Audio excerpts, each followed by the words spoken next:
Beyond the gates, spoilers tease that Naomi, the affable gallery assistant, with an impeccable record, harbors a ruthless streak far darker than anyone suspects. In the hushed corridors of June's sprawling art estate, Naomi slipped her fingers beneath the glass frame of June's most treasured photograph, a rare, candid image capturing June cradling her newborn twins, Tyrell and Samantha, on a misty autumn morning before she relinquished them to a life of privilege. By removing and hiding that photograph, Naomi ensured June's heart sank into an abyss of solitude and anxiety, her mind tormented by the missing token of maternal bond. From the moment June discovered the frame empty, its ornate silver mount glaring back at her with accusing emptiness, a familiar disquiet gripped her. June, the formidable matriarch and celebrated art patron, was accustomed to control. She orchestrated exhibitions, curated collections, and managed foundations with unwavering precision. Yet this personal violation cut deeper than any betrayal, threatening her family's very foundation. What she did not know was that Naomi had breached not only her trust, but also a carefully guarded secret. Tyrell and Samantha, the two bright children raised years ago by a wealthy adoptive family, were June's own flesh and blood. Long ago, a fragile June gripped by fear of scandal and societal scorn had surrendered her twins to a trusted relative, ensuring they would grow up in opulence rather than the shadow of her scandal-plagued name. She commissioned a flawless cover story. The twins had vanished during an overseas transfer, presumed stolen, while she grieved publicly. In private, June poured her anguish into philanthropy, building an art institution in their honor. But her soul ached with the yearning of a mother denied the laughter, hugs, and bedtime stories that shaped a child's formative years. In the weeks leading up to the photograph's disappearance, Naomi's demeanor had been immaculate, greeting June with gentle smiles, anticipating her needs, and sharing anecdotes about the community outreach program for underprivileged youth, the cause June championed. But behind Naomi's courteous facade lurked a heart smoldering with vengeance. An abandoned promise broken years ago ignited her hatred. Naomi's own mother, Gloria, once June's confidant and artistic protege, had been cast aside when June rose to fame. The contemptuous dismissal had scarred Gloria, driving her into ruin, and Naomi, seeing her mother's ruin, vowed to repay June's hubris tenfold. Naomi's plan had multiple layers. First, saw seeds of doubt in June's mind. June, frantic, scoured every corner of her estate, retracing the glass corridors of her minimalist gallery, combing storage rooms and staff lockers. Each fruitless search gnawed at her composure, her public appearances faltering as she appeared distracted and wan. Rumors began to swirl among patrons, whispers that June was losing her grip, that perhaps her renowned clarity of vision had fractured. Naomi observed with satisfaction as cracks appeared in June's public persona, just the beginning of her gambit. Meanwhile, June's adoptive family, Tyrell, a budding art prodigy with a flair for sculpture, and Samantha, a prodigious pianist whose melodies had enchanted concert halls, stood oblivious to the conflict brewing behind the gallery's sleek glass walls. Both felt a profound void, a longing that drew them repeatedly to June's foundation retreats held each summer, where they volunteered in anonymity. Though raised in luxury, they harbored a sense of displacement they could not name. June watched them from afar, her heart aching with maternal pride and sorrow, uncertain whether to reveal her secret. As the days dragged on, Naomi's next stratagem unfolded.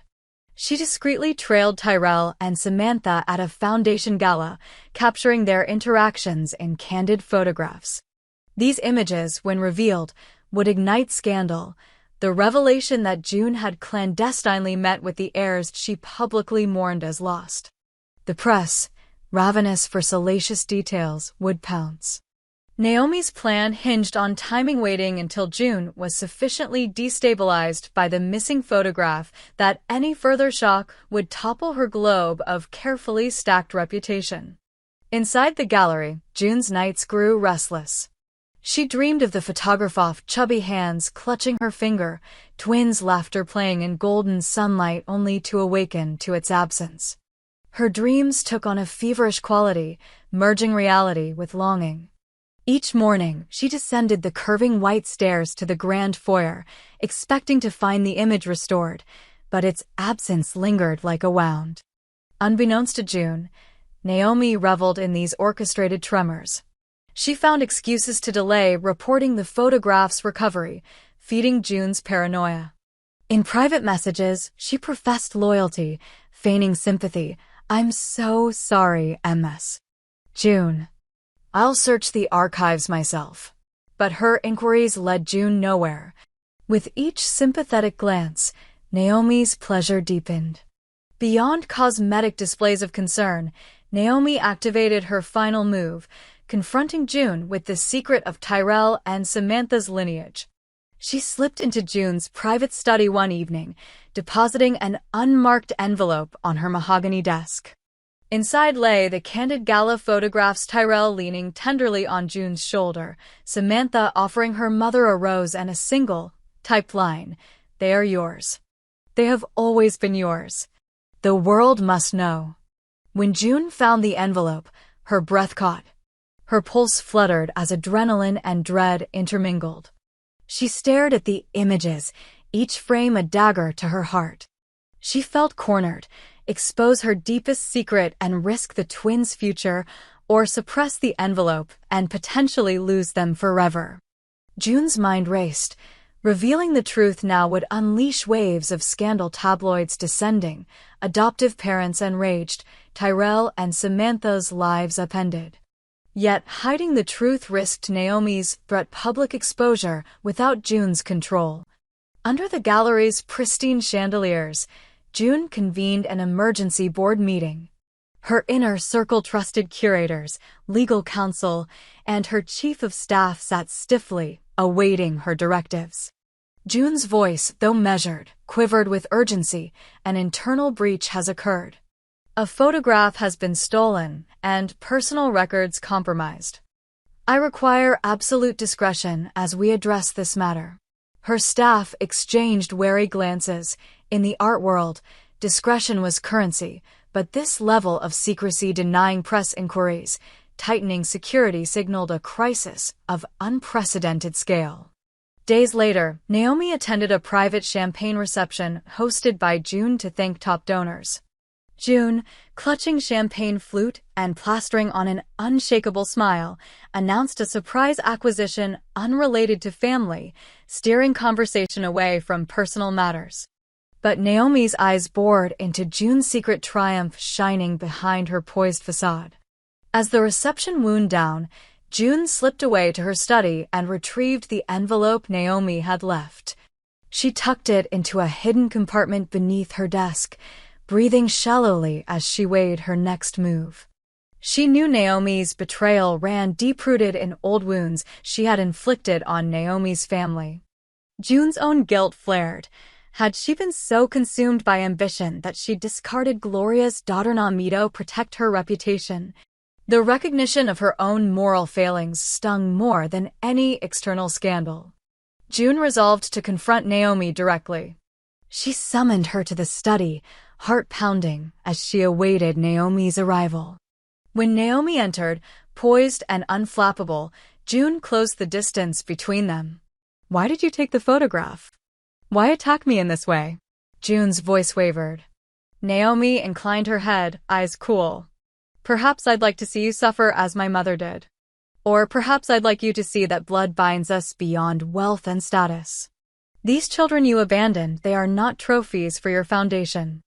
They are your responsibility." June's cheeks flushed. She realized that Naomi intended not only to expose her secret, but to force atonement. In that charged confrontation, June's world trembled. She faced the consequences of her past choices, her relinquishment, her public facade, her neglect of those she once loved. The chapter ends with June standing amidst her late-night office's warm lamplight, Naomi's words echoing in her mind. The truth will come on Naomi's terms. June felt both dread and a flicker of resolve. She would protect her children at all costs, but first she had to reclaim her fractured identity before the gates of her empire, once a place of creative sanctuary, became a cage of relentless scrutiny. The first ripples of Naomi's retaliation surfaced the next morning when a gossip columnist published a tantalizing rumor: June's long-lost twins had surfaced. Though unnamed, the description, a sculptor with June's eyes and a pianist with her mother's grace, was unmistakable. The gallery phone rang incessantly. Patrons, journalists, and art world influencers clamored for confirmation. June stood at the window of her second-story office, watching sleek black cars park beneath ancient oaks. She realized Naomi had ignited a frenzy she could barely control. June summoned Tyrell and Samantha by innocuous science prompt, an invitation to assist in cataloging rare art prints. Unaware of the brewing storm, they arrived. Tyrell with clay-stained hands, Samantha practiced fingering imaginary keys in the marble foyer. June guided them to her private library, heart hammering. "There's something you need to know," she began, voice steadier than she felt. She placed the gala photographs and news clippings on the mahogany table. Their eyes widened, recognition dawning. Tyrell touched a photo of himself leaning on June's shoulder. Samantha's hand trembled over the image of her mother. June watched their faces, each emotion flickering: confusion, hurt, longing. "You are my children," June said, tears slipping free. "I gave you away to protect you, but I never stopped loving you. Naomi exposed me because she believes I abandoned you." Silence fell. Tyrell swallowed, voice barely above a whisper. "Why now? Why didn't you tell us before?" June closed her eyes, guilt and relief warring in her chest. "I was afraid. Afraid of losing you again. Afraid of the scandal. But I can't hide from the truth any longer." Outside, Naomi watched from the hedged gardens, satisfied. But her triumph was short-lived. The siblings embraced June in a forlorn hug, grateful yet wounded. Samantha's gentle voice cut through the quiet. "We want to stand by you. But we need honesty, Allison. No more secrets." June nodded, hope blossoming. Perhaps she could salvage their bond. The press conference June held that afternoon was unlike any she'd orchestrated. On the dais, beneath the gallery's rotunda's crystalline dome, June addressed the assembled media. She acknowledged her secret, confessed her choices, and apologized with raw vulnerability. "I surrendered my children out of fear, not love," she said, voice echoing in hushed awe. "Today, I reclaim my role as mother, and I ask Tyrell and Samantha to stand with me." Cameras flashed. Tyrell and Samantha emerged beside their mother, unfaltering, eyes bright with solidarity. Naomi's plan to tarnish June's reputation backfired spectacularly. Patrons, moved by the authenticity of June's confession and the family's reunion, rallied behind the gallery. Donations flooded in. Press narratives shifted from scandal to redemption. Critics lauded the exhibit. June had planned months ago, a collection of Turneresque landscapes that now resonated with themes of loss and reunion. Attendance soared, and June's foundation saw renewed engagement for youth art programs. But Naomi had one more card to play. She discreetly leaked a recording of June's private apology to Gloria, Naomi's late mother, captured during a clandestine studio visit.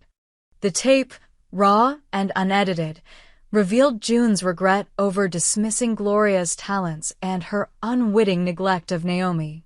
When the recording surfaced online, its emotional gravity stunned the art community.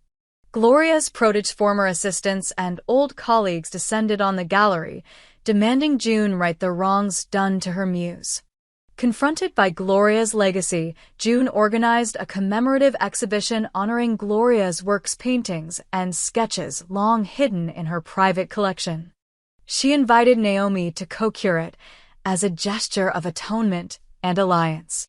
In a quiet backroom discussion, June offered Naomi restitution, co-leadership of a new artist residency in Gloria's name, equitable profit sharing, and a public acknowledgement of Gloria's contributions. Naomi hesitated, her heart torn between vindication and the chance for genuine recognition. Meanwhile, Tyrell and Samantha poured themselves into their respective crafts with renewed vigor. Tyrell sculpted a centerpiece for the residency, two interlocking hands, symbolic of the bond severed and reformed between mother and children. Samantha composed an original piano suite inspired by the twins' rediscovery, its melodies haunting and tender in equal measure. Their art became the beating heart of the gallery's new vision, transformation through truth. The final gambit fell to Naomi.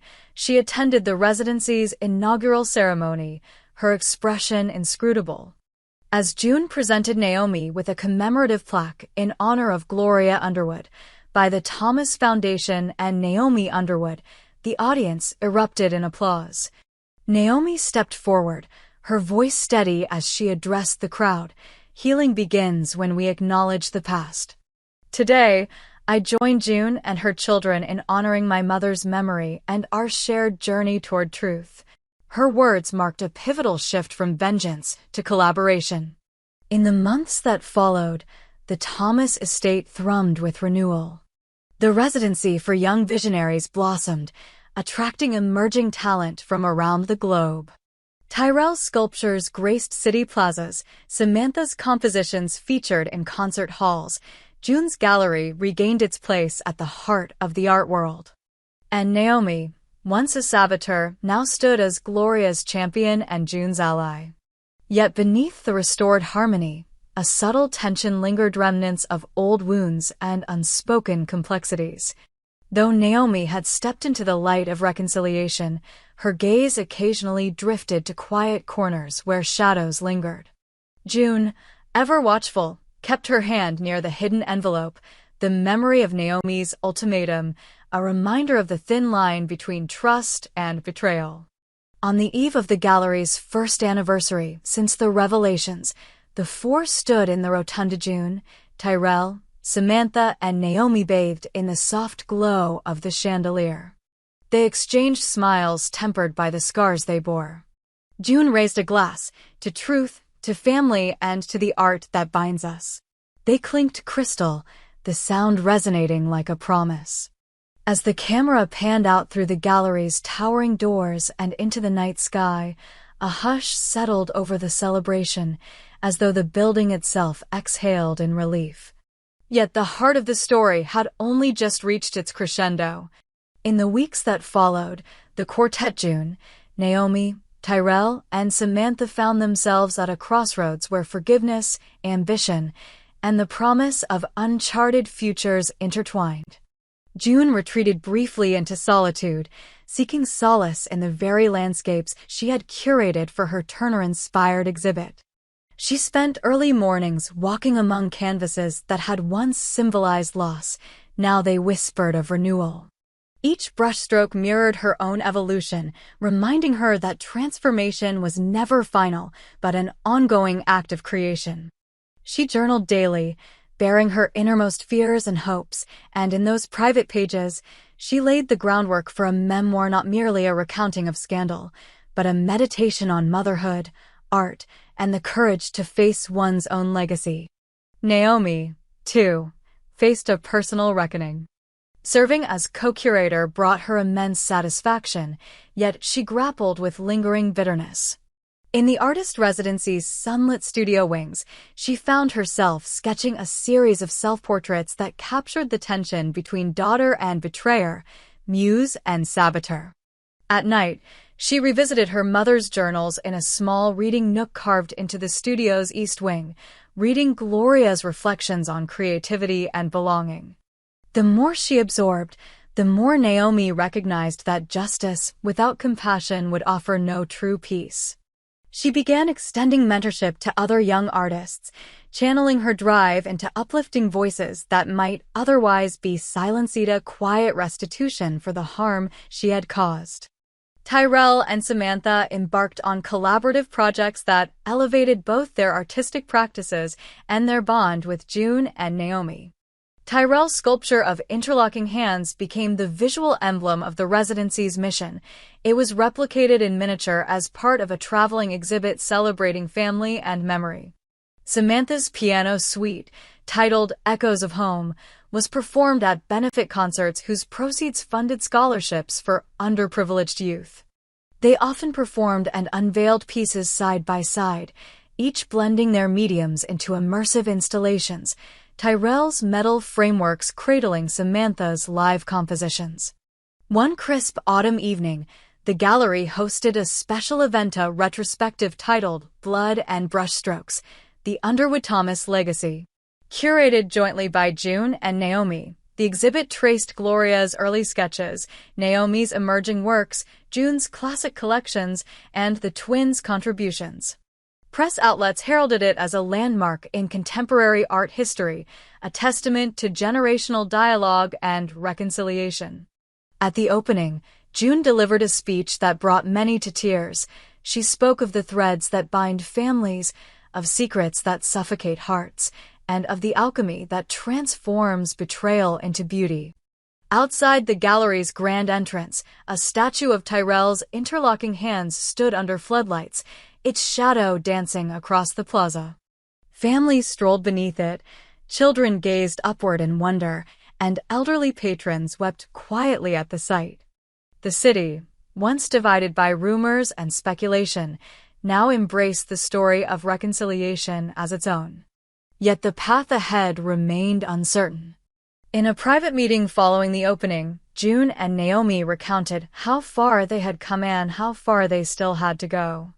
Naomi admitted, voice thick with emotion, that she sometimes felt unworthy of the forgiveness she had received. June placed a gentle hand on her arm. Redemption is not a destination. It's the work we do every day. They agreed to maintain transparent communication, weaving mutual respect into their renewed partnership. The true test of their bond materialized when a whistleblower surfaced and assistant curator who uncovered a ledger showing that during the initial relocation of Tyrell and Samantha, funds meant for their care had been diverted into June's fledgling foundation. The revelation threatened to reopen old wounds and cast doubt on June's integrity. In response, June convened an open forum within the gallery, inviting legal aides, donors, and affected parties to review audited financials. Standing before them, June spoke candidly. She acknowledged the misallocation, apologized, and proposed corrective measures, including restitution and third-party oversight. Her willingness to own the error restored confidence. Naomi watched with admiration and resolved to assist in repairing the foundation's reputation. She collaborated with June's legal team to draft transparent policies, ensuring that every penny destined for Tyrell and Samantha's trust was accounted for.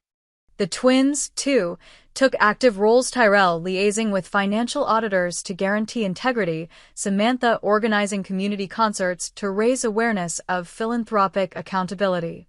In time, the undercurrents of distrust faded as the family's united front exemplified a new standard of leadership, one grounded in honesty, accountability, and shared purpose.